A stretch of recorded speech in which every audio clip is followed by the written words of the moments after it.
Hero की जन्म के समय वो राज परिवार में 13वां बेटा था। राजा के 13 बेटों में से एक जब उसने आंखें खोली तो एक दयालु औरत उसे देख रही थी। हीरो सोचने लगा, ये मेरी माँ है या बस कोई नौकरानी। पर इससे पहले कि वो कुछ समझ पाता, एक बूढ़ा दाढ़ी वाला आदमी जो उसके पिता और राजा थे उसके पास आया। राजा ने उसे ऊपर से नीचे तक देखा और बोला, ये अपनी माँ जैसा लग रहा है। उसकी माँ तुरंत शर्मा गई और बोली, नहीं नहीं, इसकी आंखें और भौहें तो बिल्कुल राजा जैसी हैं। हीरो ने देखा कि वो अपना स्टैट देख सकता है, पर अभी कुछ भी समझ नहीं आ रहा था। अचानक एक कोट मेज आया, उसे गोद में लिया और राजा से बोला, इसका मैजिकल एफिनिटी वाटर का है। राजा खुशी से हंस पड़ा और बोला, जब ये बड़ा होगा तो दक्षिणी किंगडम्स की जमीनें इसे दी जाएंगी। जहां ज्यादातर वाटर मेज क्लैंस रहते हैं वो वहां न्याय से राज करेगा। फिर राजा ने मेज से कहा, इसके स्टैट्स भी देख लो। जैसे ही स्टैट्स खुले पूरी कोर्ट में सन्नाटा छा गया।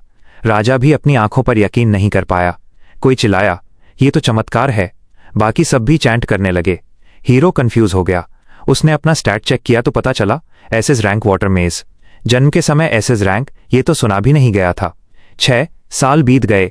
हीरो अब हेल्दी यंग लैड बन चुका था।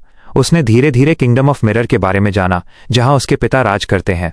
कई दशकों से यहां शांति है, कोई युद्ध नहीं। लोग राजा से बहुत प्यार करते हैं और उनके बेटों को भी लोकल लोग और नोबल फैमिलीज बहुत मानते हैं। पर हीरो को राजनीति में कोई इंटरेस्ट नहीं था, क्योंकि पिछले 6 सालों में उसने अपने बारे में एक खास बात पता की थी।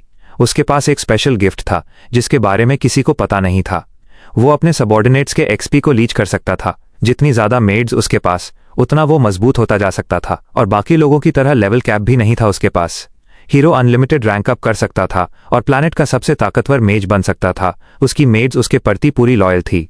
वो आपस में बात करती हैं कि 6 साल की उम्र में भी हीरो कितना मैच्योर बिहेव करता है, जैसे कोई एडल्ट। वो जल्दी ब्रेकफास्ट के लिए डाइनिंग रूम में गया। सोच रहा था कि अभी उसकी एबिलिटीज और स्किल्स उम्र की वजह से लिमिटेड हैं, पर अगर वो ट्रेनिंग करता रहा तो तेजी से ग्रो करेगा और बड़े भाइयों से भी आगे निकल जाएगा। तभी एक खूबसूरत मेड आइवलिन आई और बोली, क्राउन प्रिंस और 4th प्रिंस दोनों आपसे मिलने आए हैं। हीरो ने जल्दी ब्रेकफास्ट खत्म किया। क्राउन प्रिंस को वेट नहीं कराना चाहिए, भले ही वो भाई ही क्यों ना हो। वो गेस्ट रूम में गया और एक घुटने पर बैठकर बोला, स्वागत है क्राउन प्रिंस एल्बर्ट और 4th प्रिंस हेनरी। एल्बर्ट ने ठंडी नजरों से देखा और पूछा, कहा था तू? हेनरी ने गर्मजोशी से कहा, नोआ बड़ा होकर बहुत कर्टियस यंग मैन बन रहा है। एल्बर्ट बोला, तू एक दिन फाइन चांसलर बनेगा। फिर बोला, तेरे लिए गिफ्ट लाया हूं। उसने ताली बजाई। एक डरते हुए सर्वेंट छोटा सा कॉफिन लेकर आया जिसमें से डेडली ऑरा निकल रही थी। हीरो कंफ्यूज्ड हो गया, ये क्या अजीब गिफ्ट है। एल्बर्ट ने सर्वेंट को कॉफिन खोलने को कहा। सर्वेंट बहुत डरते हुए खोला। जैसे ही खुला, मरे हुए और डाइंग लोगों की ऑरा कमरे में पहल गई। हीरो को साफ महसूस हुआ।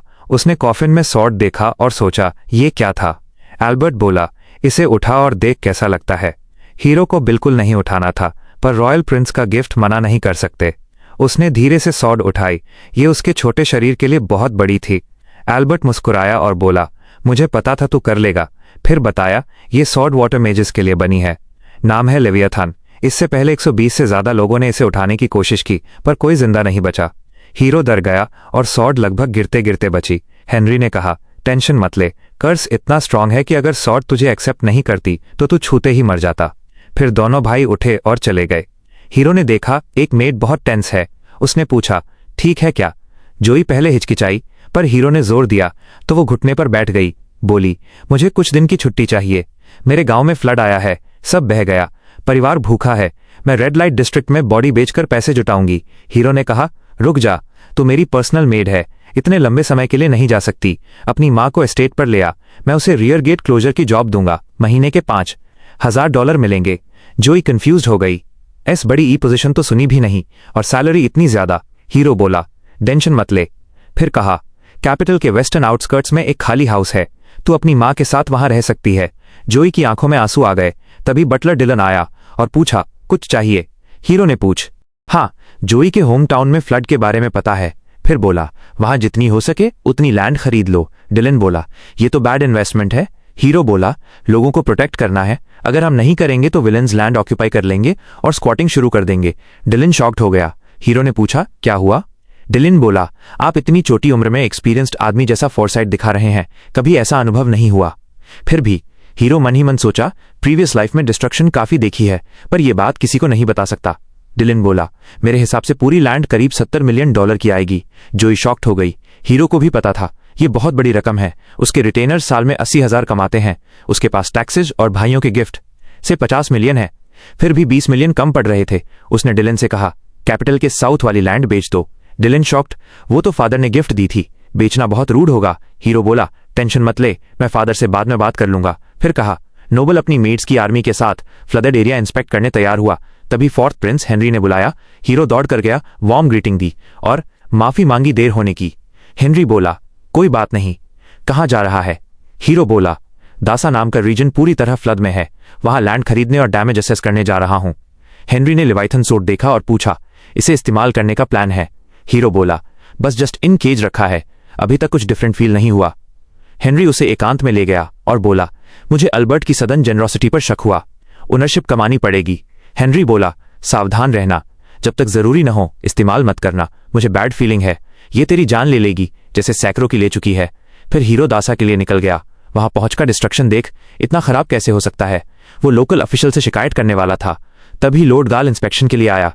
हीरो सोचा, अब ये खराब फूड पर एक्शन लेगा, पर गाल ने नाक बंद करके बोला, ये सफिशिएंट है।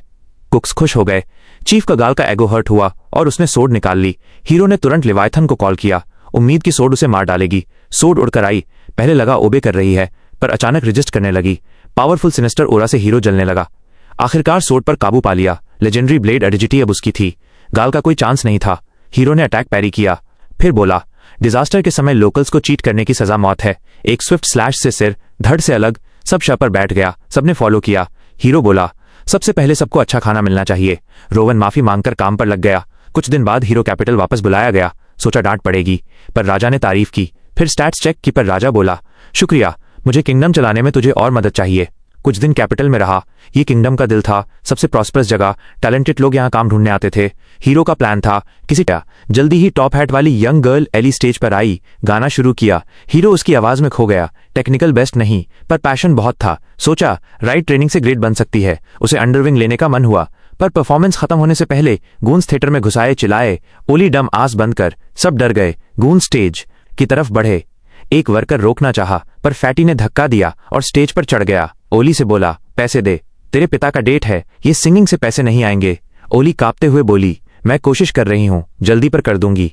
फैटी बोला, ये गार्बेज वे है, अगर क्विक और इजी पैसा चाहिए तो। लेकिन लड़की कहती है कि वो रिस्पेक्टेड गर्ल है, ऐसी नीची हरकतें कभी नहीं करेगी। फैटी ये गुस्से में धमकी देता है, अगर नहीं मानी तो दोनों टांगे तोड़ देगा। तभी हीरो बीच में कूद पड़ता है। फैटी को बोलता है, लड़की से दूर हो जा। अभी फैटी मुड़कर हीरो को कहता है, जा अपनी मॉम की गोद में बैठ, दूध पी, वरना तेरी पिटाई कर दूंगा। हीरो को कोई फर्क नहीं पड़ता। वो सीट से कूदता है और स्टेज की तरफ बढ़ता है।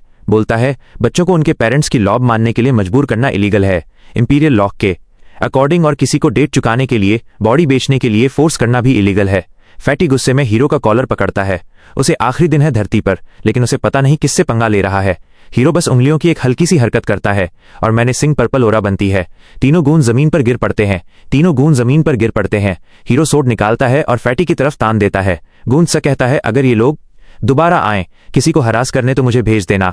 जोई उसे बिजनेस कार्ड देती है। वर्कर हैरान हो जाता है, ये लड़का असल में इस किंगडम का प्रिंस है। हीरो को फैनफेयर से कोई मतलब नहीं।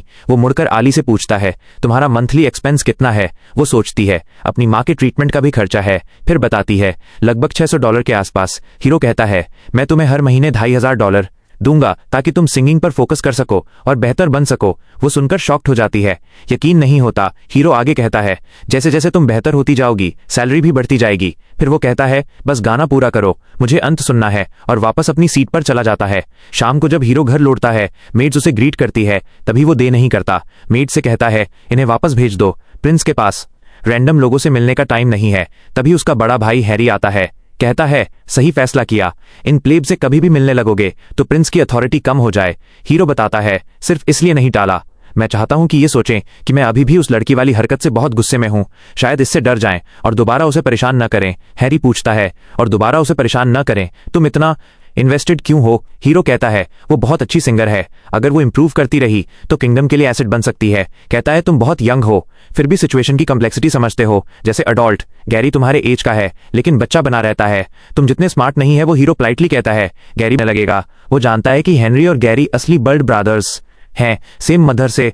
वो अलग मदर से है। हेनरी बात को सोड पर ले आता है, कहता है सोचा नहीं था पॉसिबल होगा, लेकिन तुमने सीरियसली सोड मास्क पूछता है, वो सोड कहाँ है, इतना बड़ा कैसे कैरी करते हो। हीरो उठता है, मैजिक यूज करता है, सोड तुरंत उसके सामने समन हो जाता है। हेनरी शॉक्ड हो जाता है, कहता है पहली बार किसी को ऐसे चीज निकालते देखा, कितना अंदर डाला था, दर्द हुआ। हीरो हंसते हुए कहता है ऐसा कुछ नहीं, सोड को स्मॉल साइज में श्रिंक करता हूं, फिर स्लीव के अंदर हाइड कर देता हूं। हेनरी हैरान होकर बैठ जाता है, सांस छोड़ते हुए कहता है तुम सच में अमेज करते हो। ये सोड कर्स्ड माना जाता था, 200 साल से ज्यादा समय से नेशनल ट्रेजर्स में बंद था। रिटन हिस्ट्री में कोई नहीं जीत पाया था इस ब्लेड को। रात को हीरो एक सेलिब्रेशन में जाता है, वहां वो गूंस अभी भी जमीन पर पड़े दिखते हैं। फैटी फिर गुस्सा होकर चिल्लाता है मुझे इग्नोर मत कर, कहीं भी मार सकता हूं तुझे, हाई और माइटी मत बन। हीरो जवाब में सोड से थोड़ी सी एनर्जी रिलीज करता है। टी फिर घुटनों पर गिर पड़ता है। हीरो कैरेज में बैठकर वहां से निकल जाता है। एक ओल्ड मैन नाम राई उसे अंदर वेलकम करता है। बॉलरूम में खबर फैलती है कि 13वां प्रिंस आ गया है, सब एक्साइटेड हो जाते हैं। राई स्वॉर्ड के बारे में पूछता है। हीरो बताता है कि ये लेजेंडरी स्वॉर्ड है जिसे कर्स्ड माना जाता था और क्राउन प्रिंस अल्बर्ट ने पर्सनली गिफ्ट किया है। सब इंप्रेस हो जाते हैं क्योंकि क्राउन प्रिंस से पर्सनल गिफ्ट मिलना बहुत बड़ी बात है। तभी एक फ्रेजाइल ईगो वाला आदमी जोर से बोलता है कि ये स्वॉर्ड रेप्लिका टॉय होगा। उसकी आवाज पूरे रूम में सुनाई देती है और वहां चुप्पी छा जाती है। सब हीरो की तरफ देखते हैं। वो आदमी डर के मारे पैंट्स में गीला होने लगता है। हीरो फिंगर भी नहीं हिलाता, पर स्वॉर्ड के ऑरा से पूरा रूम कवर हो जाता है। सब ट्रांस में चले जाते हैं और मौत के करीब महसूस करते हैं। हीरो स्वॉर्ड को रोकता है तो ऑरा चली जाती है। राई कहता है कि सबको लगा जैसे मौत सामने खड़ी हो। थोड़ी देर बाद हीरो छोटे थ्रोन पर बैठता है। सब होमेज देने आते हैं और फेवर लेने की कोशिश करते हैं, लेकिन सब हीरो को बोरिंग लगते हैं। आखिर में ब्लॉन्ड आदमी आलन आता है और अपनी अडॉप्टेड डॉक्टर सिंडी को इंट्रोड्यूस करता है। लड़की हीरो की प्रेजेंस से अलर्ट लगती है। हीरो उसे इग्नोर करता है और आलन से पूछता है कि उसने सिंडी को कैसे अडॉप्ट किया। आलन बताता है कि स्लेव मार्केट से खरीदा था।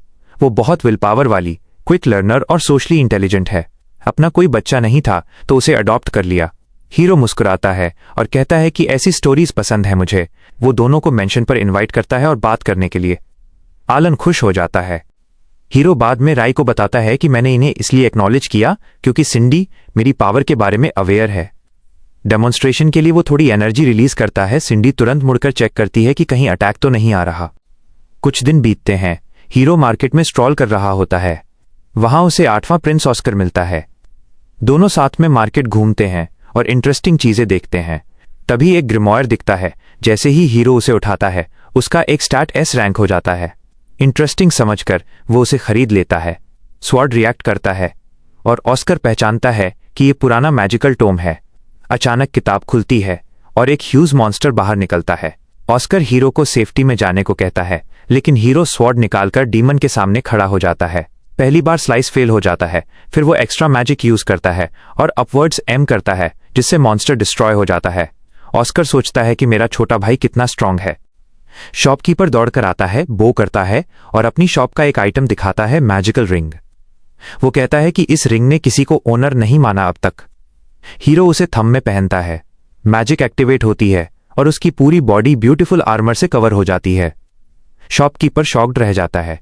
हीरो को यह पसंद आता है और वो तुरंत खरीद लेता है। ऑस्कर कहता है कि ये मेरी तरफ से गिफ्ट है, पे मत करो। फ्रैंक मैन आली के ऊपर लड़ रहे हैं। हीरो मैजिक से उनके क्लोथ्स डिस्ट्रॉय कर देता है और वे नेकेड भाग जाते हैं। हीरो ओनर को बुलाता है और सिक्योरिटी की कमी पर डिसअपॉइंटमेंट जताता है। वो पूरी थिएटर खरीदने का ऑफर देता है। ओनर हेजिटेट करता है। तब हीरो $1,00,000 निकालता है और ओनर तुरंत बेच देता है। जोई थैंक्स करती है कि वो डेट रीपे नहीं कर पाएगी, लेकिन हीरो कहता है कि सिंगिंग पर फोकस करो, एक दिन किंग के सामने गाना है तुम्हें। फिर वो बैठ जाता है और अली उसके लिए स्पेशल सॉन्ग गाती है। अगले दिन मेड्स हीरो को रेडी करती हैं क्योंकि एक अपॉइंटमेंट है। डैड नाम का गवर्नर मिलने आया है, जो हॉल जॉय रीजन का गवर्नर है और हीरो के डोमेन में आता है। हीरो उसे बुलवाता है। डैड नील करके फॉर्मल स्पीच शुरू करता है, पर हीरो उसे स्किप करने को कहता है और बैठने को बोलता है। हीरो पूछता है कि पहले मिले थे ना 2.5 साल पहले। डैड हाँ कहता है। हीरो पूछता है कि जॉब कैसी चल रही है, फ्लड के बाद क्या सिचुएशन है। डैड का चेहरा ग्लूमी हो जाता है। हीरो समझ जाता है कि हालत अच्छी नहीं है। हॉलजॉय एम्पायर का मेजर फूड ग्रेन एरिया है, लेकिन फ्लड प्रोन है। एम्परर ने वाटर मेज बैकग्राउंड वाले डैड को इसीलिए गवर्नर बनाया था। हीरो प्रॉब्लम्स पूछता है। डैड बताता है कि फंडिंग नहीं है, बिना पैसे के कुछ नहीं हो सकता। हीरो हैरान हो जाता है क्योंकि इंपीरियल ऑर्डर था फंड्स इशू करने का। डैड कहता है कि होम मिनिस्ट्री फंड्स रोक रही है और एक्सक्यूज बना रही है। हीरो बात समझ जाता है और डैड को साथ लेकर फाइनेंस मिनिस्टर मैवरिक के पास जाता है। मैवरिक जूसी स्टेक खा रहा होता है। सीधा पूछता है कि हॉलजॉय को रीबिल्ड करने के पैसे क्यों नहीं दे रहे। मैवरिक रीजन बताने लगता है तो हीरो वार्न करता है, अगर बोला कि बच्चा नहीं समझेगा तो स्टेक तेरी गांड से खिला दूंगा। मैवरिक अनॉयड हो जाता है लेकिन प्रिंस से कुछ बोल नहीं पाता। वो बताता है कि एम्परर ने फ्लड की वजह से साल भर के लिए टैक्स एग्जेम्प्ट कर दिया था, इसलिए सेव किए हुए पैसों से रीबिल्ड कर लो। हीरो से कॉल आउट करता है कि टैक्स इसलिए एग्जेम्प्ट किया था क्योंकि उनके पास पैसे नहीं थे। फिर पूछता है, हॉलजॉय के लोगों के पास पैसे हैं क्या? मुझे अंडर एस्टिमेट कर रहे हो क्योंकि मैं किड हूं। मैवरिक घबरा जाता है और स्टोरी चेंज करता है। अभी मिनिस्ट्री के पास पैसा नहीं है। एम्परर के लिए समर रिट्रीट बना रहे हैं जो ग्रैंड और लग्जरी से भरा पूरा शहर बन रहा है। डैड सोचता है अब एम्परर का नाम आ गया तो कुछ नहीं कह सकते, लेकिन हीरो एम्परर का ही बेटा है। हीरो बोलता है कि तुम एम्परर का डिसरिस्पेक्ट कर रहे हो। क्या वो लग्जरियस विला चाहेंगे जब लोग स्ट्रगल कर रहे हैं? मैवरिक घुटनों पर गिर पड़ता है और कहता है कि मिसअंडरस्टैंडिंग हुई है। हीरो चाय पीते हुए शांत बैठता है। डैड हीरो के नेगोशिएशन से इंप्रेस हो जाता है। हीरो की स्किल्स देखकर वो उसकी बहुत तारीफ करने लगता है और कहता है कि आपके पास कमाल की स्किल्स हैं, आपने एक पुराने चालबाज को आसानी से पकड़ लिया। फिर वो माफी मांगता है कि वो हीरो का इस्तेमाल करके पैसे निकालने की कोशिश कर रहा था। वो जमीन पर गिरकर प्रणाम करता है। हीरो को भी समझ आ जाता है कि डैड बस प्रिंस होने की वजह से मंत्री पर दबाव डालकर पैसे लेना चाहता था, लेकिन हीरो को कोई फर्क नहीं पड़ता क्योंकि वो लोगों की मदद तो करता ही। फंड्स मिलते ही डैड तुरंत अपनी टेरिटरी को दोबारा बनाने के लिए निकल जाता है। तभी पैलेस से मैसेंजर आता है कि एम्परर ने हीरो को बहुत जरूरी बुलाया है। हीरो बिना टाइम वेस्ट किए पैलेस पहुंच जाता है। वो अपने डैड को देखता है जो मन शांत करने के लिए कबूतरों को दाना खिला रहे हैं। एम्परर बात शुरू करते हैं कि तुमने उस लालची फाइनेंस मिनिस्टर को पूरी तरह हरा दिया अपनी बुद्धि से। हीरो हैरान रह जाता है कि डैड को यह सब कैसे पता चल गया जो अभी अभी हुआ था। उसके मन में सवाल इतने जोर से उठ रहे होते हैं कि एम्परर पहले ही समझ जाते हैं। वे कहते हैं, जानकारी सबसे बड़ा हथियार है बेटा, इसे हमेशा चमकदार रखना। हीरो ये बात दिल में उतार लेता है और कहता है कि मैंने तो बस जो सही था वही किया। एम्परर जवाब देते हैं कि सही काम करना ज्यादातर लोगों के लिए आसान नहीं होता। वे तारीफ में बह जाते हैं और सही गलत भूल जाते हैं। फिर मुड़कर हीरो के सिर पर प्यार से हाथ फेरते हैं और कहते हैं, 6 साल की उम्र में तुम दुनिया के ज्यादातर लोगों से बेहतर हो। फिर कहते हैं, उठो बेटा, तुमने लेजेंडरी स्वॉर्ड लेवाइथन को मास्टर कर लिया है जिसका डरावना इतिहास देखकर लोग डर जाते हैं। हीरो को भी अब समझ आ रहा है कि स्वॉर्ड कितना खतरनाक है, वो इसके कई उदाहरण देख चुका है। एम्परर कहते हैं कि अब तुम्हें इस वेपन को सही तरीके से इस्तेमाल करने की तकनीक भी सीखनी चाहिए, इसलिए मैंने तुम्हारे लिए एक स्वॉर्ड्समैनशिप इंस्ट्रक्टर रखा है। तभी एक अनुभवी नाइट डेमियन घुटनों पर बैठ जाता है। एम्परर बताते हैं कि ये एम्पायर का सबसे बड़ा स्वॉर्ड्समैन है। डेमियन तुरंत कहता है कि मुझे प्रिंस के साथ एक बाउट करने की इजाजत दीजिए, मैं उनकी रॉ स्किल और पोटेंशियल देखना चाहता हूं, तभी स्टूडेंट बनाऊंगा। एम्परर इजाजत दे देते हैं। हीरो समझ जाता है कि डैड को डेमियन पर पूरा भरोसा है। डेमियन अपनी बड़ी स्वॉर्ड निकालता है और कहता है, जितना चाहो अटैक करो। हीरो स्टांस लेता है, लेकिन तभी उसकी स्वॉर्ड बेकाबू होने लगती है। वो उसे काबू करने की कोशिश करता है और अटैक करता है। डेमियन उसके पहले स्ट्राइक से इंप्रेस हो जाता है। हीरो को लेवाइथन के पिछले यूजर्स की यादें आने लगती हैं और उन यादों की मदद से वो कुछ ही झटकों में डेमियन को डिसार्म कर देता है। नाइट हार मान लेता है और एम्परर से कहता है कि मैं इसे कुछ नहीं सिखा सकता, इसकी तकनीक स्वॉर्ड मास्टर के लेवल पर है। एम्परर गर्व से हंसते हैं और हीरो को रिवॉर्ड देते हैं। इस साल के नाइट सिलेक्शन एग्जाम का हेड जज तुम बनोगे। हीरो खुशी खुशी ये जिम्मेदारी ले लेता है क्योंकि उसे पता है कि एम्पायर के सारे स्किल्ड वॉरियर्स इसमें हिस्सा लेते हैं। जीतने वाला नोबिलिटी रैंक तक पहुंच सकता है और विनर का पहला काम हेड जज का सबऑर्डिनेट बनना होता है। हीरो सोचता है कि एक मजबूत वॉरियर मेरे कमांड में होगा तो मैं और स्ट्रांग हो जाऊंगा। एम्परर पूछते हैं कि एग्जाम एलिमिनेशन मोड में हो या लीग फॉर्मेट में, लेकिन हीरो जवाब देने की बजाय सरप्राइज रिक्वेस्ट करता है। वो चाहता है कि रीजनल प्रिलिमिनरी राउंड हटा दिया जाए और पूरा एग्जाम कैपिटल में हो, ताकि वो खुद सारे वॉरियर्स को जज कर सके और कोई टैलेंटेड वॉरियर गलत वजह से बाहर ना हो। एम्परर कहते हैं, जो करना है करो। फिर हीरो घर लौटता है और जोई से नाइट सिलेक्शन एग्जाम की बात करता है। वो पूछता है कि तुम्हारे विलेज से भी कोई कैंडिडेट जाता है? जोई कहती है, हाँ, हर साल एक ही लड़के को भेजते हैं। उम्मीद करते हैं कि वो विलेज का नाम रोशन करेगा। हीरो बताता है, इस बार प्रीलिम्स नहीं है तो तुम ज्यादा लोग भेज सकते हो। लेकिन जोई शर्माते हुए कहती है, टैलेंट की कमी नहीं, पर एक ही लड़के को भेज पाते हैं क्योंकि कैपिटल में सब कुछ बहुत महंगा है, खाना रहना। गोफंडमी भी खोलते हैं, फिर भी पैसे नहीं जुट पाते। हीरो फैसला करता है कि मैं सारे पार्टिसिपेंट्स का खर्चा उठाऊंगा ताकि कोई टैलेंटेड वॉरियर लड़ने से पहले ही बाहर ना हो। वो तुरंत डायलन को बुलाता है और कहता है कि कैपिटल में जितने भी खाली घर हैं सब खरीद लो, अगर जगह कम पड़े तो डॉर्मेट्री बनवा दो। खाने का इंतजाम करने के लिए सारे मर्चेंट से बात करो। खुद हीरो अलान से मिलने जाता है। अलान डिस्काउंट देकर एस्टिमेट देता है।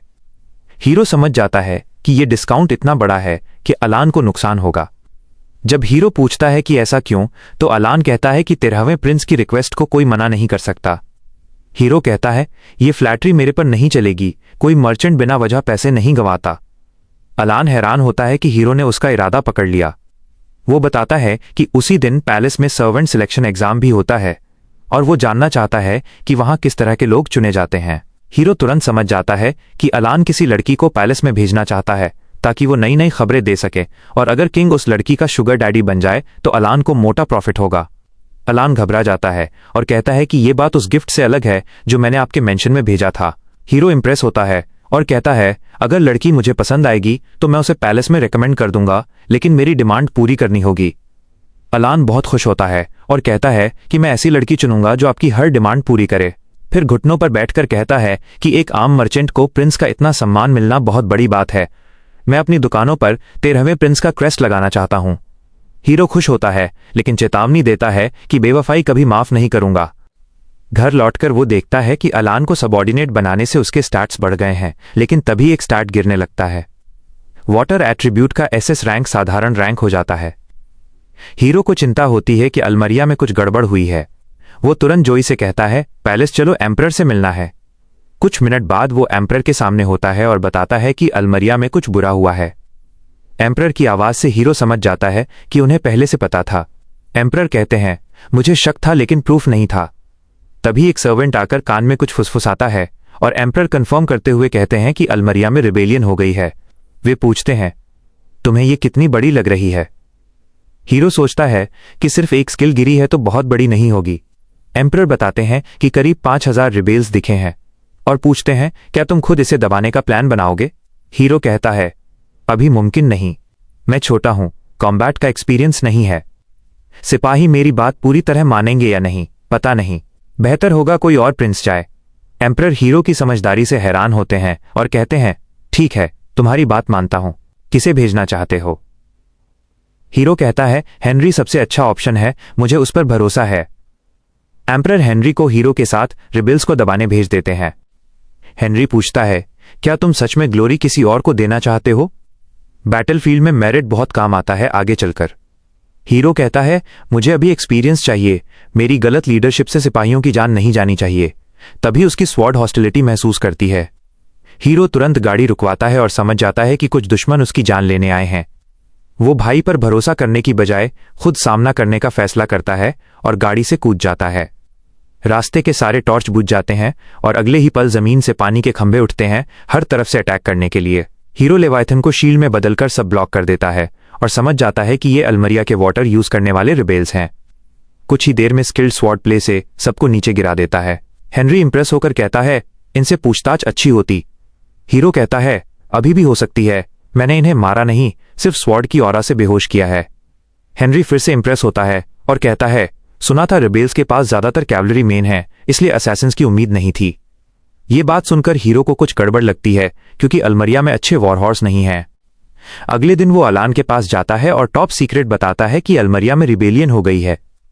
वो अलान को $10,000 देता है और कहता है कि मार्केट में जितना भी हॉर्स फीड है सब खरीद लो। रिबेल्स ने हॉर्स कहीं और से खरीदे हैं, उन्हें फीड पास के मार्केट से ही लेना पड़ेगा। अगर फीड नहीं मिला तो उनके हॉर्स कमजोर हो जाएंगे।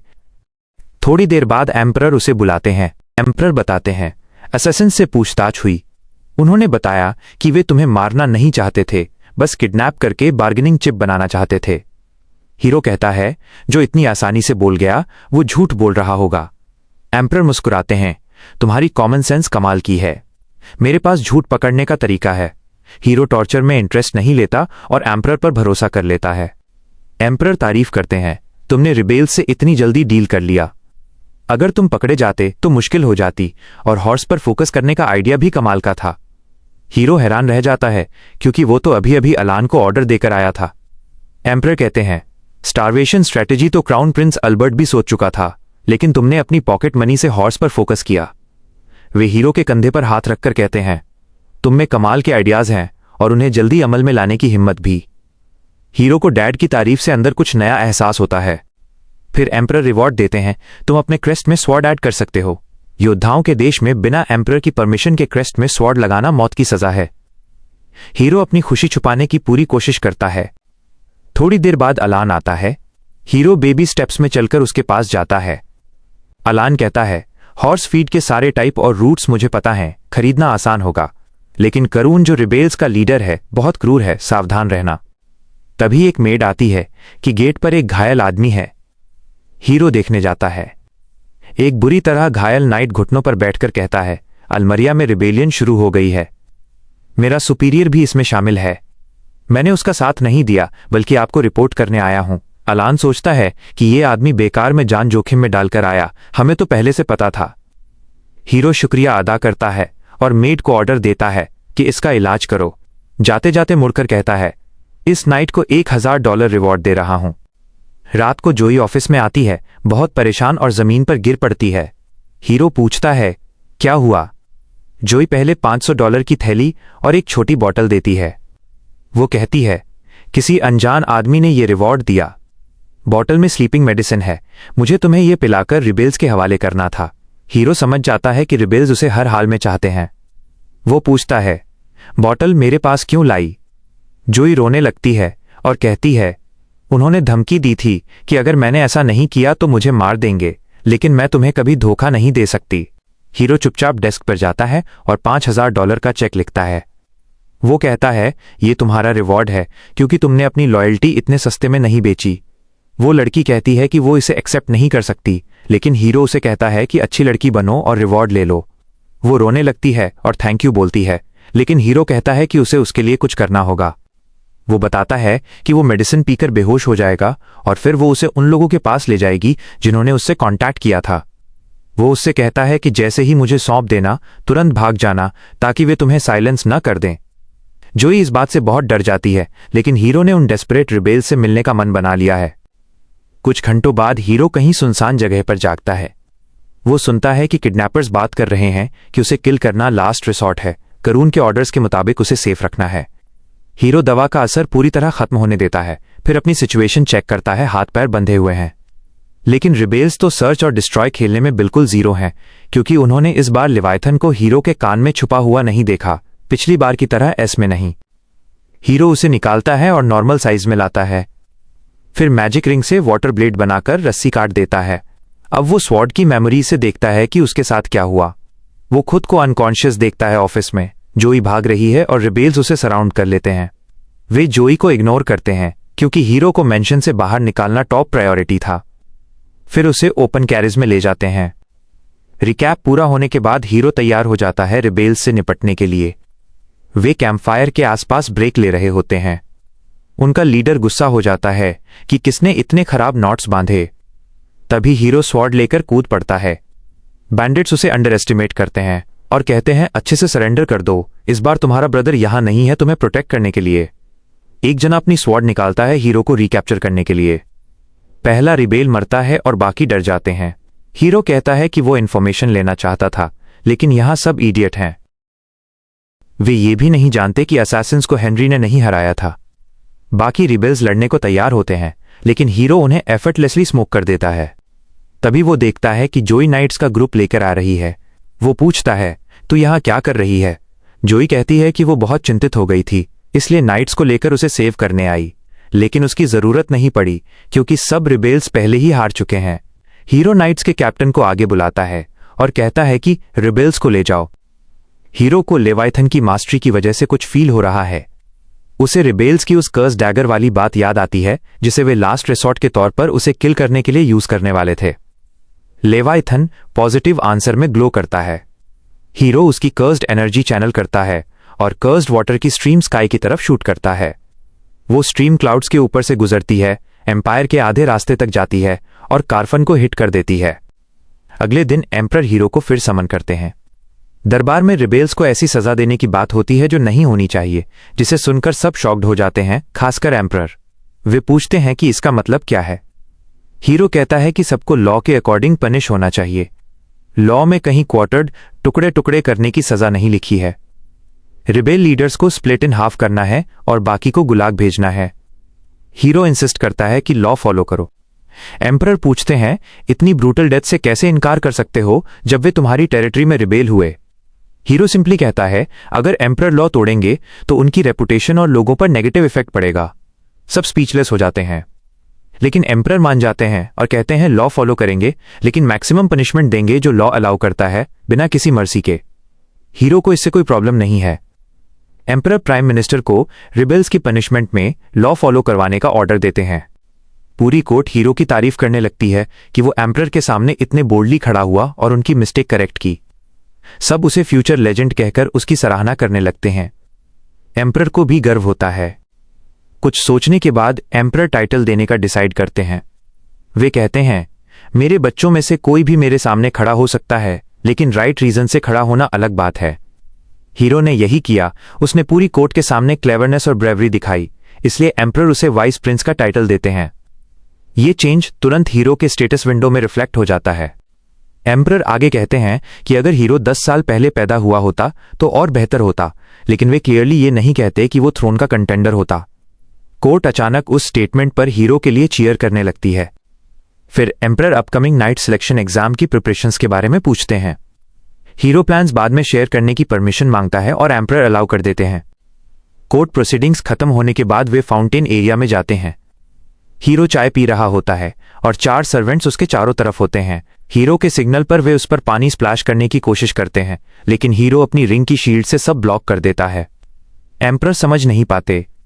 हीरो एक्सप्लेन करता है कि वो सब पार्टिसिपेंट से ऐसा ही अटैक करवाएगा और स्किल को जज करेगा कि अटैक कितना क्लोज आया। एम्परर इस इनोवेटिव तरीके से इंप्रेस हो जाते हैं, लेकिन रिस्क भी बताते हैं। हीरो कॉन्फिडेंटली कहता है कि जो भी डिफेंस ब्रेक कर पाएगा वो उससे पर्सनली डील कर लेगा। एम्परर फिर से इंप्रेस हो जाते हैं। रात को एम्परर थ्रोन रूम में प्राइम मिनिस्टर के साथ होते हैं। प्राइम मिनिस्टर कहता है, क्राउड के सामने वो रिमार्क अननेसेसरी था कि अगर नोआ पहले पैदा हुआ होता तो। एम्परर हंसते हैं और कहते हैं, मैं सीरियस था, नोआ ट्रूली स्पेशल है, लेकिन लेवाइथन की ट्रमेंडस पावर से थोड़ा कंसर्न भी हूं, क्योंकि उसकी ट्रू पावर अभी सील्ड है। फिर वे सर्वेंट को ऑर्डर देते हैं, स्पेशल ट्रेजर लाओ। वे कहते हैं, कहा जाता है कि लेवाइथन की ट्रू सील कभी नहीं तोड़नी चाहिए, लेकिन शायद नोआ उसकी फुल पावर कंट्रोल कर ले। कुछ दिनों बाद night selection exam full glory में शुरू होता है। पूरे कंट्री से पार्टिसिपेंट्स आते हैं और कैपिटल की पूरी पॉपुलेशन इसे देखने आती है। ये उनके लिए सुपर बॉल जैसा है। बहुत सारे लोगों ने अपनी लाइफ सेविंग्स की बेट लगा रखी है। एक पार्टिसिपेंट आता है जो देखने में ज्ञान का एडल्ट फॉर्म लगता है, जैसे रात भर पानी में भीगा रहा हो। वो अरीना में आता है और नोआ के सामने नील करता है। नोआ बेफिक्र होकर चाय पी रहा है। वॉरियर स्वॉर्ड निकालता है, रिस्ट वार्म अप करता है और फिर अटैक करता है। हीरो तुरंत रिंग की शील्ड्स एक्टिवेट करके ब्लॉक कर देता है। वो वॉरियर एंगल्स चेंज करता रहता है, लेकिन शील्ड एडजस्ट हो जाती है। कुछ ब्लोस के बाद उसकी स्वॉर्ड आधी टूट जाती है। रेफरी टेस्ट ऑफ कर देते हैं, एक और वॉरियर फेल। क्राउड सोचने लगती है कि क्या कोई वाइस प्रिंस तक पहुंच भी पाएगा या प्रिंस एक्सेसिव टी पीते पीते ही मर जाएगा। एम्परर दूर से अपने पर्सनल असिस्टेंट के साथ देख रहे हैं। असिस्टेंट कहता है, इस बार लोग बहुत ज्यादा एक्साइटेड हैं। एम्परर कहते हैं, प्रिंस पर्सनली रिस्क ले रहा है इसलिए। लेकिन एम्परर को बेसिक बातों से फर्क नहीं पड़ता। वे कहते हैं, बस कैपेबल वॉरियर्स सिलेक्ट होने चाहिए, मैं ये देखने के लिए एक्साइटेड हूं। क्राउड प्रिंस के लिए चीयर करती है। इवनिंग हो चुकी है और हीरो थोड़ा डिसअपॉइंटेड है। वो 1 साल के ब्रिटिश हाउस होल्ड से ज्यादा चाय पी चुका है, लेकिन कोई नोटवर्दी पार्टिसिपेंट नहीं मिला। तभी रेफरी अनाउंस करता है, आज का लास्ट पार्टिसिपेंट। एक लड़की अटैक करती है और नोआ को इंजरी लग जाती है। नाइट्स तुरंत उस लड़की को डिटेन कर लेते हैं। वे सोचते हैं कि उसने प्रिंस को इंजरी दी है तो उसे सीवियर पनिशमेंट मिलेगा, लेकिन हीरो उठता है और कहता है, उसे छोड़ दो। लड़की अपना नाम बताती है, शर्ली ग्रांट्स। हीरो कहता है, तू पास हो गई। सब स्टन रह जाते हैं, खासकर शर्ली को यकीन नहीं होता कि प्रिंस उसे फॉरगिव कर रहा है, जबकि उसने उन्हें स्टैब किया था। बाद में हीरो शर्ली को अपने रूम में बुलाता है और कहता है, तेरा आर्मर बहुत नाइस लग रहा है। वो थैंक यू कहती है और बताती है कि ये उसकी फैमिली में जनरेशन से पास डाउन हुआ है। फिर वो अपनी क्यूरियोसिटी कंट्रोल नहीं कर पाती और पूछती है, आपने मुझे पास कहा जबकि पनिशमेंट देना चाहिए था। हीरो कहता है, तू नोबल को इंजर करने की गिल्टी नहीं है, मैंने खुद कहा था कि अटैक करो। फिर वो कमांड करता है, वही मूव, फिर से अटैक कर। शर्ली सोचती है कि शायद प्रिंस का दिमाग चकरा गया है, लेकिन हीरो कहता है, अगर नाइट है तो मास्टर का कमांड ओबे करना चाहिए। वो तुरंत स्टांस लेती है और अटैक करती है। हीरो शील्ड समन करता है और इस बार वो अटैक पियर्स नहीं कर पाती। हीरो कैजुअली उसे पुशबैक करता है और कहता है, अगर चाहता तो टेस्ट के दौरान भी शील्ड यूज कर सकता था और इंजरी अवॉइड कर सकता था। वो आगे कहता है, नाइट की ड्यूटी है लॉर्ड के ऑर्डर्स फॉलो करना। मैंने देखना चाहा कि कोई फुल स्ट्रेंथ से अटैक करेगा या फिर से होल्ड बैक करेगा। तूने एक बार इंजर करने के बाद भी मेरा कमांड ओबे किया, इसलिए तुझे मेरे नाइट बनने लायक समझा। शर्ली इमोशनल हो जाती है और तुरंत एक घुटने पर बैठकर अनडाइंग लॉयल्टी की ओथ लेती है। हीरो खुश होता है। ऐसा ओथ ऑफिशियल नहीं माना जाता, लेकिन कैरेक्टर वाली नाइट की तरफ से बहुत मायने रखता है। तभी जोई डॉक्टर को लेकर आती है। डॉक्टर वूंड चेक करता है और कहता है, बस स्क्रैच है, और उसे तुरंत हील कर देता है। शर्ली शॉक्ड होकर कहती है, हमारे विलेज में डॉक्टर्स नहीं हैं, कभी प्रॉपर तकनीक से हील होते नहीं देखा। हीरो क्यूरियस होकर पूछता है, जो अफोर्ड नहीं कर पाते वे क्या करते हैं? शर्ली कहती है, विलेज एल्डर से प्रे करवाते हैं या डिजीजेस को एक्सरसाइज झाड़ फूंक करवाते हैं। बॉल डॉक्टर कमेंट करता है, पुअर और अनकल्चर्ड लोगों में ये कॉमन है।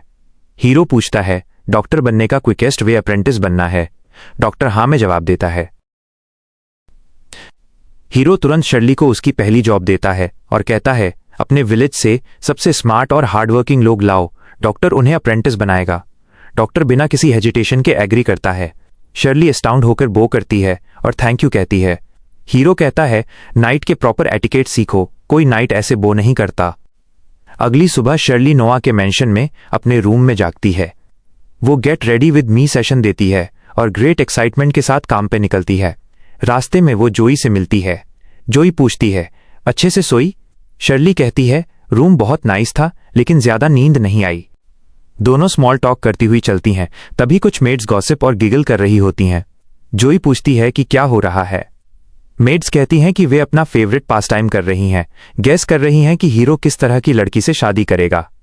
शर्ली शॉक्ड होकर कहती है, हीरो अभी सिर्फ 6 साल का है। मेड्स बताती हैं कि ज्यादातर प्रिंसेस की शादी बचपन में ही फिक्स हो जाती है और एम्पायर में लड़कियां 15 साल की उम्र से पहले शादी कर लेती हैं। सब मानते हैं कि नोआ अभी एम्पायर का सबसे एलिजिबल बैचलर है। उसके महल के पास ढेर सारे कैफे खुल गए हैं क्योंकि हर रोज बहुत सारी लड़कियां उसे एक झलक देखने आती हैं। मेड्स कहती हैं कि सबको नोआ बहुत पसंद है, जिसमें जोई भी शामिल है। जोई का नाम सुनते ही वो शर्मा जाती है। मेड्स उसे घेर लेती हैं और कहती हैं कि तू तो हाल ही में नोआ को इम्प्रेस करने के लिए मैजिक सीखने लगी है। जोई हकलाते हुए कहती है कि वो बस अपने मास्टर के काम आने के लिए सीख रही है। फिर वो जल्दी से वहां से चली जाती है। मेड्स कहती हैं, कितनी प्यारी है ये। शर्ली बस उसे घूरती रह जाती है। बाद में शर्ली नोआ के ऑफिस जाती है। वहां एक अनुभवी नाइट आता है। नोआ ने जो नाइट्स चुने हैं वे सब बहुत अच्छे हैं और उनके स्क्वाड कैप्टन्स भी बहुत ग्रेटफुल हैं। नोआ डॉक्यूमेंट्स पर साइन करता है और नाइट से कहता है, ये सब तुम जैसे डेडिकेटेड लोगों की वजह से ही पॉसिबल हुआ। फिर वो शर्ली से कहता है कि नाइट को सी ऑफ कर दो। शर्ली उसके सामने घुटनों पर बैठ जाती है। नाइट हैरान हो जाता है और कहता है, इतनी फॉर्मेलिटी की जरूरत नहीं, हम दोनों सेम रैंक के हैं। फिर उसे अचानक समझ आता है कि नोआ ने इस लड़की को नाइटली एटिकेट सिखाने के लिए भेजा है। वो शर्ली को सलाह देता है, प्रिंस के साथ रहो, इससे बेहतर मास्टर नहीं मिलेगा। थोड़ी देर बाद नोआ एक पार्टी थ्रो करता है जहां अली परफॉर्म करती है। वो बताता है कि पार्टी में मौजूद हर मर्चेंट उसके साथ स्ट्रॉन्ग टाइज रखता है।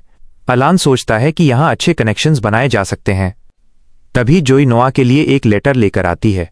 उसे थोड़ा अनईजी लग रहा है क्योंकि सेंडर का नाम नहीं लिखा है।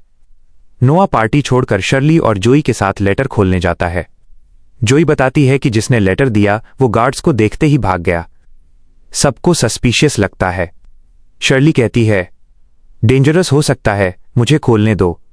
लेकिन नोआ लेवाइथन से चेक करता है और पता चलता है कि लेटर सेफ है। लेटर में टॉप सीक्रेट इन्फॉर्मेशन होती है कि बचे हुए रिबेल्स कुछ प्लॉटिंग कर रहे हैं। नोआ समझ जाता है कि यह जानकारी किसने दी होगी। वो श्योर है कि वही नाइट जो रिबेलियन के बारे में वार्न करने के लिए जान जोखिम में डाल रहा था, अभी भी मिशन पर है। जोई और शर्ली उसकी लॉयल्टी और डेडिकेशन से इंप्रेस्ड हो जाती हैं, लेकिन नोआ सोचता है कि वो ब्रेव से ज्यादा स्टूपिड है। बिना प्रॉपर ट्रेनिंग के स्पाई बनना आसान नहीं होता। वो तुरंत हेनरी से कांटेक्ट करता है और उस नाइट को रोकने को कहता है, लेकिन एल्डर ब्रदर का रिप्लाई आते ही नोआ को गिल्ट का बोझ महसूस होता है। उसका सबसे बुरा डर सच हो गया था। वो वानाबी स्पाई रिबेल्स के हाथ लग गया था और टॉर्चर हुआ, लेकिन उसने कुछ नहीं बताया। हेनरी के लोगों ने उसकी जान बचाकर निकाल लिया, लेकिन वो अब भी क्रिटिकल कंडीशन में है। नोआ सोचता है, ये सब मेरी गलती है। अगर मेरे पास स्ट्रांग इंटेलिजेंस नेटवर्क होता तो इस नाइट को जान जोखिम में नहीं डालनी पड़ती। वो तुरंत जोई को भेजता है कि नाइट के लिए बेस्ट मेडिकल केयर अरेंज करे। ऐसा लॉयल आदमी मरने नहीं देंगे। अगले दिन नोआ मार्केट जाता है और शर्ली को गार्ड बनाकर साथ ले जाता है। शर्ली दुकानों से डिस्ट्रैक्ट होती रहती है क्योंकि उसके छोटे गांव में ऐसी चीजें नहीं होती। नोआ उसे याद दिलाता है, ड्यूटी पर हो, अलर्ट रहो। शर्ली डिस्ट्रैक्शंस को इग्नोर करने की कोशिश करती है। वो पूछती है, कुछ खरीदने आए हो? नोआ कहता है, हेनरी के लिए गिफ्ट खरीदना है। उसने नाइट को बचाने में मदद की। वो एक फैंसी गिफ्ट स्टोर में जाता है और मर्चेंट से कहता है, प्रिंस के लिए फिट आइटम दिखाओ। मर्चेंट रेयर, ज्वेलरी और वैल्यूएबल आइटम्स लाता है। शर्ली के मुंह से जॉ ड्रॉप हो जाता है, लेकिन नोआ को उनमें इंटरेस्ट नहीं होता। उसे एक क्लॉथ से ढका आइटम दिखता है। वो कहता है, वो दिखाओ। मर्चेंट कपड़ा हटाता है तो एक beautiful glass statue of the goddess सामने आती है। नोआ उसकी ब्यूटी से एन्चांटेड हो जाता है। वो पूछता है, ग्लास से इतना इंट्रिकेट डिजाइन पॉसिबल है? मर्चेंट बताता है, ये लेजेंडरी क्राफ्ट्समैन का काम है जो बहुत पहले मर चुका है। उसके साथ ही डिटेल्ड ग्लास स्कल्पचर्स बनाने की कला खत्म हो गई। दुनिया में सिर्फ 2 ऐसी स्टैच्यूज हैं। नोआ तुरंत उसे हेनरी के लिए खरीद लेता है और मर्चेंट को $10,000 प्लस बोनस देता है। तभी 8वां प्रिंस ऑस्कर वहां आ पहुंचता है। वो नोआ को देखकर सरप्राइज्ड होता है, फिर उसकी नजर ग्लास स्टैच्यू पर पड़ती है। वो तुरंत स्टैच्यू को पहचान लेता है और कहता है, कभी नहीं सोचा था मर्चेंट दूसरी वाली ढूंढ लेगा। नोआ पूछता है, पहली वाली कहाँ है? ऑस्कर कहता है, मेरे पास है। नोआ ये सुनते ही स्टैच्यू को पकड़ता है और जमीन पर पटक देता है। सब हैरान रह जाते हैं। वो मर्चेंट से कहता है, रिलैक्स, पेमेंट मिलेगा प्लस क्लीनिंग का एक्स्ट्रा पैसा। 2 कॉपीज होने और सिंगल पीस होने में बहुत फर्क है। मैं इसे सिंगल पीस बनाना चाहता हूं। मर्चेंट को बोलो कि दूसरी गॉडेस स्टैच्यू टूट गई, अब दुनिया में सिर्फ एक बची है। इससे ऑस्कर की स्टैच्यू की वैल्यू ट्रेमेंडसली बढ़ जाएगी। ऑस्कर नोआ की ब्रिलियंस से स्टन रह जाता है। फिर नोआ घर लौटता है। शर्ली कहती है, आपके साथ सेवा करने के बाद से सरप्राइज के बाद सरप्राइज मिल रहे हैं। वो समझ नहीं पा रही कि नोआ ने वो प्राइसलेस स्टैच्यू क्यों तोड़ी। नोआ कहता है, वह बस एक ऑब्जेक्ट था। ऑब्जेक्ट कभी ट्रू ट्रेजर नहीं हो सकता। रियल ट्रेजर वे फ्रेंड्स हैं जो रास्ते में मिलते हैं, और वे लोग जो मेरे लिए जान जोखिम में डालते हैं। खासकर मेरे केस में, क्योंकि मेरे स्टैट्स लोगों से रिलेशन के आधार पर इंक्रीज होते हैं। ऑस्कर को इतना बड़ा फेवर करके नोआ को स्टैट्स में अच्छा बम्प मिला। शर्ली उसकी आइडियोलॉजी से अमेज्ड हो जाती है। नोआ कहता है, तुम भी मेरे ट्रेजर का हिस्सा हो। नोआ की जीनियस प्रिंस वाली लाइफ ऐसे ही चलती रहती है और 6 साल गुजर जाते हैं। 12 साल का प्रिंस अब न्यू चैलेंजेस के लिए तैयार है। नोआ अकेला ब्रेकफास्ट टेबल पर बैठा है। जोई सर्व कर रही है। उसका ध्यान नई मेड जिगी पर है जो खिड़की से बाहर घूर रही है। नोआ पूछता है, कुछ परेशान हो? वो बताती है कि 3 दिन बीत गए फिर भी बर्थडे गिफ्ट्स लाने वालों का सिलसिला खत्म नहीं होता। हर गिफ्ट और सेंडर की लिस्ट बनानी पड़ती है, जो आसान काम नहीं है। इसलिए ट्रस्टेड मेड एवलिन ये जॉब संभालती है। उसी की वजह से मैं रिलैक्स रहता हूं। ब्रेकफास्ट खत्म करके नोआ मिनिस्ट्री ऑफ मिलिट्री अफेयर्स की तरफ बढ़ता है। एम्पर ने पर्सनली उसे वहां असाइन किया है। वहां वो 4th प्रिंस हेनरी के रूम में पहुंचता है। हेनरी और एक नाइट नोआ का स्वागत करते हैं। बिजनेस से पहले हेनरी बताता है कि इंपीरियल ऑर्डर आया है, नाइट कैप्टन रियस की कमांड में आर्मी सदर्न पार्ट्स में रिबेलियन दबाने भेजनी है। बार्बरियंस बहुत ओवर कॉन्फिडेंट और रूथलेस हैं, इसलिए फुल फोर्स से क्रश करने का प्लान है। हेनरी नोआ की ओपिनियन पूछता है। प्लान नोआ को सही लगता है। वो रियस को देखता है, जो हेनरी का डायरेक्ट सबऑर्डिनेट है और बैटलफील्ड में कई बार स्किल प्रूव कर चुका है। नोआ को लगता है कि रियस पर ट्रस्ट किया जा सकता है, लेकिन वो एक सवाल पूछता है, कितने सोल्जर्स असल में ले जा रहे हो?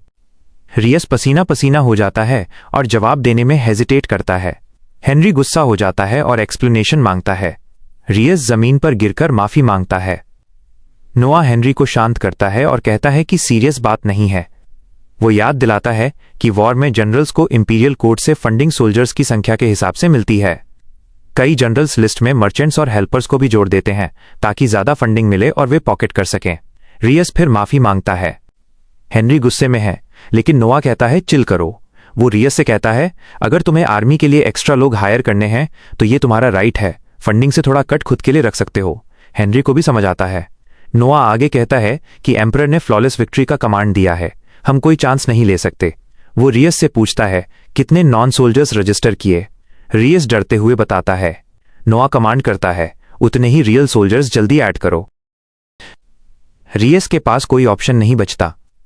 फिर नोआ मिनिस्ट्री ऑफ फाइनेंस के लिए नोट लिखता है। वो रियस को देता है और कहता है ये 2000 सोल्जर्स के मिसलेनियस पर्पस की फंडिंग के लिए है, सारा पैसा तुम रख सकते हो। रियस समझ नहीं पाता कि करप्ट होने पर भी पैसा क्यों मिल रहा है। नोआ ठंडे लहजे में कहता है इस एक्स्ट्रा कैश के बदले परफेक्ट विक्ट्री डिलीवर करो। हेनरी इंप्रेस हो जाता है कि नोआ हर तरीके से अपने अंडरलिंग्स को मोटिवेट करता है। घर लौटते वक्त हेनरी पूछता है तूने अभी तक रियल वॉर एक्सपीरियंस नहीं लिया ना। नोआ हाँ कहता है और अपने स्टैट्स देखता है। वो अभी भी लेवल 1 पर है क्योंकि उसने कोई रियल बैटल नहीं लड़ा। एम्पायर में ज्यादातर रॉयल किड्स छोटी उम्र में ही मर जाते हैं। ऑफिशियल रीजन डिजीज बीमारी बताया जाता है, लेकिन असल में दूसरे रॉयल्स पावर के लिए उन्हें एसेसिनेट करवा देते हैं। इसलिए रॉयल चिल्ड्रन बहुत वैल्यूएबल माने जाते हैं और अडल्ट होने तक वॉर में नहीं जाते, सिवाय एम्परर के डायरेक्ट ऑर्डर के। हेनरी कहता है तू 12 साल का हो गया है, रियल कॉम्बैट का एक्सपीरियंस ले ले। नोआ कहता है एम्परर कमांड करते ही बैटलफील्ड पर पहुंच जाऊंगा।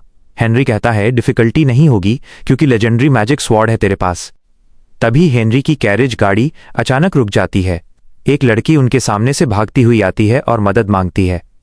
पीछे से कुछ बच्चे निकलते हैं और थग्स उन्हें पकड़कर इलीगल शिप करने की कोशिश कर रहे हैं। नोआ बाहर निकलता है और उन्हें रुकने को कहता है। थग्स को पता नहीं होता कि वो कौन है। वे कहते हैं जाकर अपनी मम्मी का दूध पी। नोआ उनकी वीक इंसल्ट से अफेक्ट नहीं होता।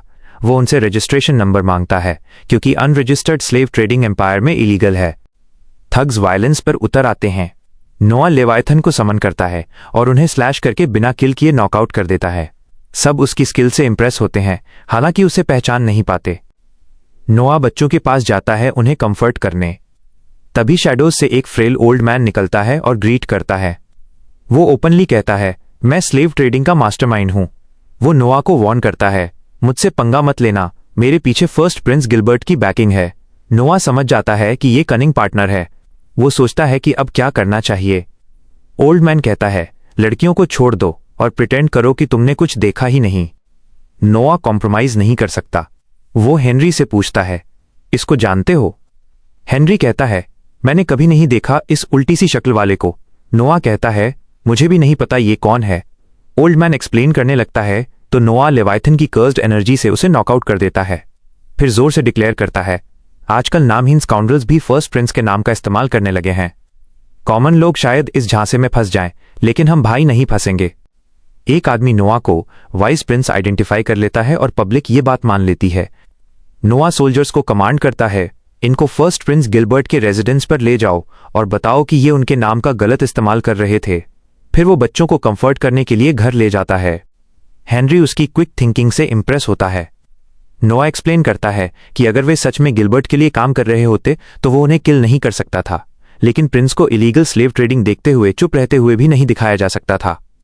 इसलिए उसने उन्हें फेक्स नकली साबित कर दिया और गिलबर्ट को सौंप दिया। अब गिलबर्ट खुद उन्हें लायबिलिटी समझकर डिस्पोज कर देगा।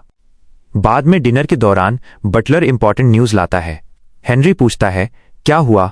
नोआ बताता है फर्स्ट प्रिंस गिलबर्ट से मैसेंजर आया था। उसने थैंक्स कहा कि हमने फेक्स को पकड़ा। उसने कहा कि वो उन्हें कोर्ट में पनिशमेंट के लिए भेज रहा था, लेकिन उन्होंने पॉइजन पीकर सुसाइड कर लिया। कोई नहीं जानता कि गिलबर्ट ने खुद उन्हें साइलेंस करवाया था।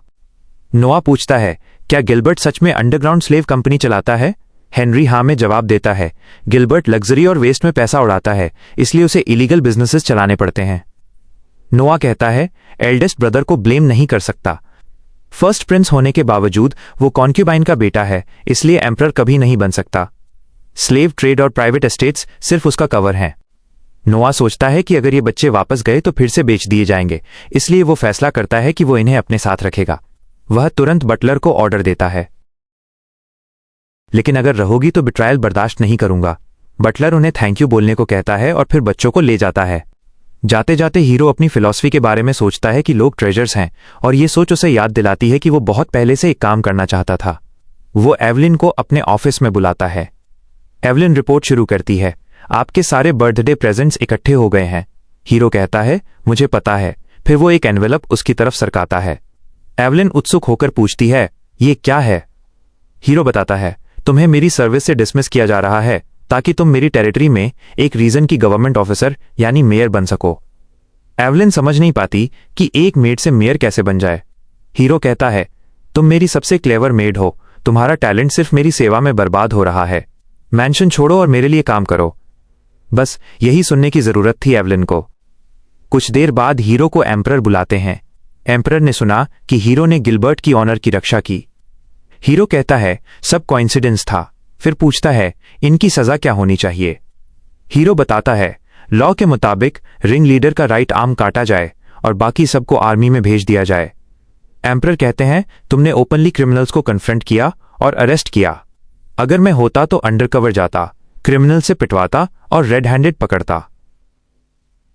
प्राइम मिनिस्टर मजाक में कहते हैं, वो तो इंपीरियल फैमिली के खिलाफ क्राइम हो जाता और क्रिमिनल्स को एग्जीक्यूट कर दिया जाता। एम्परर हंस पड़ते हैं और प्राइम मिनिस्टर से कहते हैं, तुम हार गए, बेट में जीत गया। हीरो कंफ्यूज हो जाता है। एम्परर बताते हैं, मैंने प्राइम मिनिस्टर से बेट लगाई थी कि क्या नोआ लॉज समझने में मेरी गलतियां पकड़ सकता है। हीरो कंफ्यूज रहता है। रात को वो अली की सिंगिंग एंजॉय करने जाता है, लेकिन दिमाग अभी भी कोर्ट की बातों में अटका है। उसे लगता है कि एम्परर के पीछे मुझे मिनिस्टर ऑफ जस्टिस बनाने का कोई गहरा रीजन है। फिर सोचता है, अभी ओवरथिंक करने से कुछ नहीं निकलेगा, शो एंजॉय करो। उसी समय एम्परर को प्राइम मिनिस्टर से वरिंग रिपोर्ट मिलती है। वे कहते हैं, तुम संभाल लो, मेरे पास अभी और जरूरी काम है जो डिले नहीं कर सकता। अगले दिन हीरो मिनिस्ट्री ऑफ जस्टिस जाता है। ये उसका नया ऑफिस है। शर्ली कैरिज का दरवाजा खोलती है। मिनिस्ट्री के सारे एम्प्लॉयज उत्सुकता से उसका इंतजार कर रहे हैं। ऑफिस पहुंचते ही वाइस मिनिस्टर वाइनी उसका स्वागत करता है। हीरो सोचता है कि इतनी कम उम्र में वाइस मिनिस्टर बना है, जरूर टैलेंटेड और हार्डवर्किंग होगा। हीरो पूछता है, मिनिस्टर ऑफ जस्टिस की क्या क्या ड्यूटीज हैं? वाइनी बताता है, 2 मुख्य ड्यूटीज हैं। पहली, पूरे एम्पायर के सारे कोर्ट्स को कोऑर्डिनेट करना। दूसरी, सीरियस क्राइम्स को डायरेक्टली हैंडल करना, जैसे 6 साल पहले आपकी टेरिटरी में हुई रिबेलियन। हीरो पूछता है, क्या आप जज भी बनते हैं कुछ केसेस में? वाइनी हाँ कहता है।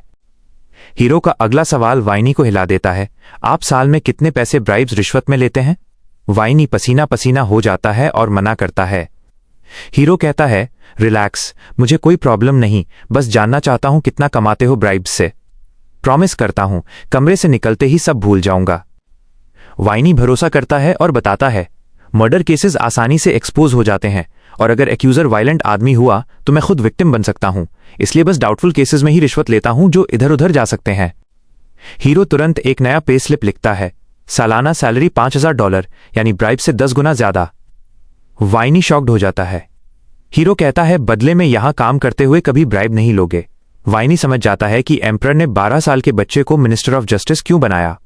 वो पे रेज ठुकरा देता है और कहता है, इंसेंटिव के बिना भी ब्राइब लेना बंद कर दूंगा। अब से पूरी लॉयल्टी से हीरो के लिए काम करूंगा। हीरो को थोड़ा डाउट होता है, लेकिन स्टैट्स में अच्छा बम्प मिलता है, इसलिए वो वाइनी को लॉयल सबॉर्डिनेट मान लेता है। उसी रात ऑस्कर अपने गार्डन में भव्य पार्टी देता है, हीरो को मिनिस्टर बनने की बधाई में। हीरो थैंक यू कहता है। ऑस्कर कहता है, मुझे बहुत खुशी है कि पापा के 50 साल के शासन में हेनरी के बाद तुम दूसरे प्रिंस हो जो मिनिस्टर बने। हीरो पूछता है, क्या कोई खास रीजन है कि पापा ने मुझे मिनिस्टर ऑफ जस्टिस बनाया? ऑस्कर कैजुअली कहता है, एम्परर तुम्हें बहुत फेवर करते हैं। हीरो इससे इनकार नहीं कर सकता। हेनरी ने बैटलफील्ड पर कई कमाल किए थे, इसलिए वो मिनिस्टर ऑफ मिलिट्री बना। मैंने अभी तक ऐसा कुछ नहीं किया। फिर हीरो पूछता है, क्या तुम्हें वो पुरानी कहानी याद है जब हमारा एम्पायर इंटरनल फोर्सेस से लगभग तबाह होने वाला था? ऑस्कर याद करता है, हाँ, तब क्राउन प्रिंस का फैसला जन्म से होता था, बाकी प्रिंसेस कोशिश ही नहीं करते थे, सिर्फ ऐश करते थे, एम्पायर का पैसा बर्बाद करते थे और प्रॉब्लम्स खड़ी करते थे। इसलिए एम्परर ने सिस्टम बदल दिया, सब प्रिंसेस को टेरिटरी दी, अच्छी एजुकेशन दी ताकि कैपेबल रूलर बने। ऑस्कर पूछता है, अचानक ये बात क्यों? हीरो कहता है, शायद एम्परर के मन में मुझे मिनिस्टर बनाने का कुछ और ही प्लान है। ऑस्कर चौंक जाता है और समझ जाता है, तुम्हें शक है कि पापा तुम्हें क्राउन प्रिंस बनाना चाहते हैं। वो अचानक खड़ा हो जाता है जिससे पूरी पार्टी रुक जाती है। तभी बटलर आता है और एक मैसेज देता है। मैसेज पढ़कर ऑस्कर का चेहरा सफेद पड़ जाता है। वह हीरो से कहता है, तुम्हारी थ्योरी बिल्कुल सही थी। कल एम्परर तुम्हें मिनिस्टर ऑफ फाइनेंस भी बना देंगे। शायद एम्परर पर प्रेशर डालने के लिए ऐसा कर रहे हैं। दूसरी तरफ शहर में रॉयल गार्ड्स एक बिल्डिंग पर छापा मारते हैं। एक मिनिस्टर और उसके साथी अरेस्ट हो जाते हैं जो एम्परर के खिलाफ प्लॉट रच रहे थे। प्राइम मिनिस्टर एम्परर को बताता है कि मिनिस्टर ने कबूल किया है कि वो एम्परर को रिजाइन करवाकर क्राउन प्रिंस एल्बर्ट को थ्रोन पर बिठाना चाहता था। एम्परर समझते हैं कि एल्बर्ट 30 साल से क्राउन प्रिंस है, उसे लगता होगा कि अब थ्रोन लेने का वक्त आ गया है। लेकिन एल्बर्ट के खिलाफ कोई सॉलिड एविडेंस नहीं है। एम्परर पूछते हैं, ऑस्कर को क्या पता था? प्राइम मिनिस्टर बताता है, हाँ, ऑस्कर को पहले से अंदाजा था। एम्परर सुनकर चौंकते हैं, लेकिन जैसे ही सुनते हैं कि नोआ उनके साथ था, वे कहते हैं मुझे खुशी होगी। अगले दिन हीरो को कॉन्स्पिरेसी की रिपोर्ट मिलती है, वो इस केस का जज बनेगा। वाइनी पूछता है क्या करें। हीरो हेजिटेट कर रहा है क्योंकि सब कुछ एल्बर्ट की तरफ इशारा कर रहा है, लेकिन सॉलिड प्रूफ नहीं है। इंपीरियल फैमिली के लिए लाइट सेंटेंस का प्रावधान है, लेकिन अगर एम्परर को ओवरथ्रो करने की कोशिश की तो स्लाइसिंग करके आधा कर देंगे। क्राउन प्रिंस को एग्जीक्यूट करना पूरे एम्पायर को हिला देगा। हीरो जानता है कि एम्परर नहीं चाहते कि एल्बर्ट का नाम आए, पर अगर और इंटेरोगेशन हुई तो कोई बोल सकता है। इस सब को ध्यान में रखकर हीरो फैसला सुनाता है और सीधा एम्परर के पास जाता है। वो कहता है कॉन्स्पिरेसी में शामिल सबको तुरंत एग्जीक्यूट कर दिया जाए। एम्परर खुश हो जाते हैं। हीरो जानता है कि नॉर्मली ये एनुअल एग्जीक्यूशन डे पर होता, लेकिन मिनिस्टर ऑफ जस्टिस की पावर से वो जल्दी करवा सकता है ताकि एल्बर्ट का नाम ना आए। एम्परर बहुत खुश होते हैं और सर्वेंट को ऑर्डर देते हैं, हीरो की सैलरी में $1000 और जोड़ दो। वे खुद पीठ थपथपाते हैं और कहते हैं ऐसे ही कमाल करते रहो। हीरो को और पक्का यकीन हो जाता है कि ये सब एल्बर्ट के लिए हो रहा है। मिनिस्ट्री ऑफ जस्टिस लौटते ही शर्ली दौड़कर आती है। इमरजेंसी है, नाइट्स बुरी तरह घायल हैं और एक मर चुका है। बाकी नाइट बताते हैं कि इंट्रूडर्स अभी भी अंदर हैं। हीरो शर्ली से कहता है हेनरी को बैकअप के लिए बुलाओ, फिर अचानक सोचता है कि अटैक की टाइमिंग बहुत सस्पिशियस है। वो प्लान बदलता है और शर्ली को बोलता है सारे एलाइज बुलाओ, मिनिस्ट्री को बैरिकेड करो, किसी को अंदर बाहर नहीं जाने देंगे सिवाय मेरे।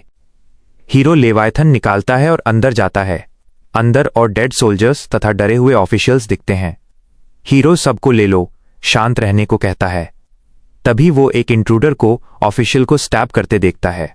हीरो झपटता है और उसे तुरंत नीचे गिरा देता है। अटैकर पॉइजन पीने की कोशिश करता है, लेकिन हीरो रिंग शील्ड से रोक देता है। तभी 3 और इंट्रूडर्स आते हैं। हीरो अपनी जीनियस स्वॉर्ड स्किल से सबको पलक झपकते मार गिराता है और पॉइजन पीने से रोक देता है। वाइनी दौड़कर आता है। वो हैरान है कि हीरो ने अकेले सबको हरा दिया। हीरो कैजुअलिटीज पूछता है। वाइनी बताता है हमारे गार्ड्स के अलावा कल पकड़े गए सारे रिबेल्स मर चुके हैं। हीरो तुरंत समझ जाता है कि ये एल्बर्ट के एसेसिन्स हैं जो लूज एंड्स खत्म करने आए थे। वह खुद लेवायथन से कट लगाता है। वाइनी शॉक्ड रह जाता है। हीरो कहता है असासिनों ने यह किया, प्रिंस को सीरियसली इंजोर करने की सजा क्या है? वाइनी कहता है तुरंत एग्जीक्यूशन। हीरो कहता है कर दो। ट्रीटमेंट लेते हुए वाइनी बताता है कि एग्जीक्यूशन हो गया।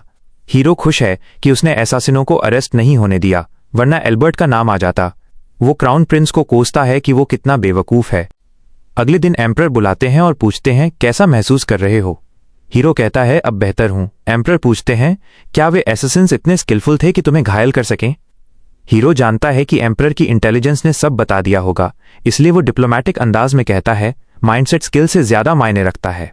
ये बात सिर्फ किंग ही समझ सकते हैं क्योंकि हम सेम फ्रीक्वेंसी पर हैं। एम्परर कहते हैं मुझे तुम पर बहुत गर्व है, काश मेरे सारे बेटे तुम जैसे होते। फिर वे हीरो को वॉक पर ले जाते हैं। एम्परर बताते हैं 10 में से 9 ग्रेट एम्पर्स का अंत एम्बरेसिंग रहा। हीरो समझ जाता है कि वे खुद को ग्रेट रूलर मान रहे हैं। अगर एल्बर्ट का प्लान कामयाब हो जाता तो एम्परर को सठियाया हुआ बूढ़ा माना जाता जो अपने बेटों को कंट्रोल नहीं कर सका। एम्परर एल्बर्ट को पनिश नहीं कर रहे क्योंकि क्राउन प्रिंस को छोड़ना भी उनकी रेपुटेशन खराब करेगा। तभी हीरो को एक आइडिया आता है। वह एम्परर से एक फेवर मांगता है। वो कहता है आपने हेनरी, ऑस्कर और मुझे मिनिस्टर्स बनाया, एम्पायर के इतिहास में ये नया है। कुछ लोग इसमें फॉल्ट निकाल सकते हैं, इसलिए कोई सुपरवाइजर अपॉइंट कर दीजिए जो हमारा वर्क चेक करे। एम्परर सोचते हैं मैं अपने ट्रस्टेड प्राइम मिनिस्टर को ही ये जिम्मेदारी दे सकता हूं, लेकिन नोआ के पास दूसरी योजना है। वो सुझाव देता है कि एम्परर एल्बर्ट को प्राइम मिनिस्टर प्रिंस बना दें, क्योंकि वो हायरार्की में इन तीनों से ऊपर है और वो इन सबको सुपरवाइज तथा कोऑर्डिनेट कर सकता है। एम्परर इस सुझाव से गुस्सा हो जाते हैं और तुरंत नोआ से कहते हैं कि घर जाओ और तब तक रिकवर करो जब तक तुम्हारे घाव पूरी तरह ठीक नहीं हो जाते। वे जाने लगते हैं, लेकिन तभी नोआ उन्हें याद दिलाता है कि 4 ब्रेन सेल्स वाला इंसान भी समझ सकता है कि एल्बर्ट 30 साल से क्राउन प्रिंस बनकर अटका हुआ है और अब वो थोड़ा इम्पैशेंट अधीर हो चुका है। उसे बस थोड़ा और सम्मान चाहिए ताकि वो सेटिस्फाई हो जाए। नोआ एम्परर से कहता है कि एल्बर्ट को प्रॉक्सी बना दें, लेकिन फाइनल अथॉरिटी हमेशा खुद एम्परर के पास रहे। एम्परर सोचते हैं कि इससे एल्बर्ट को किसी भी मिनिस्टर से ज्यादा पावर मिल जाएगी और वो इंपॉर्टेंट मैटर्स को उन तक पहुंचने से ब्लॉक कर सकता है। नोआ के पास इसका भी सॉल्यूशन है।